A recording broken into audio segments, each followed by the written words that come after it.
அதனால் இந்த முழு விஷயமே பாரதிய ஜனதா கட்சியை பொறுத்தவரை நாங்கள் ஒரு ஆக்கப்பூர்வமான கட்சியாக நடந்து காட்டியிருக்கின்றோம். பிரச்சனை சரி, எப்படி சரி பண்ணலாம், யாரை போய் பார்க்கலாம், யார்கிட்ட பேசலாம், இது எப்படி கொண்டு வரலாம், நாங்கள் அதை செஞ்சிருக்கிறோம்.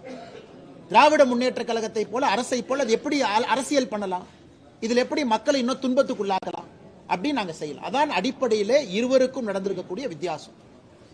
இது இங்க மட்டும் இல்லைங்க, மீத்தேன், ஹைட்ரோ கார்பன் இதே விஷயத்தை தான் பாரதிய ஜனதா கட்சி கையாண்டோம்.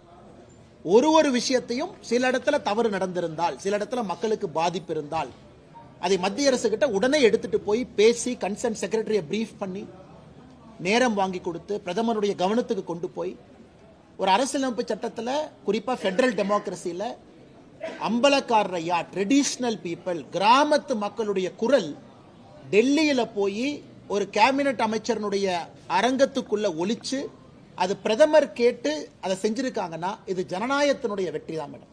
இதுல பாரதிய ஜனதா கட்சியினுடைய வெற்றி, இவங்க வெற்றி, அவங்க வெற்றின்னு சொல்றதை விட இது ஜனநாயகத்துடைய வெற்றி.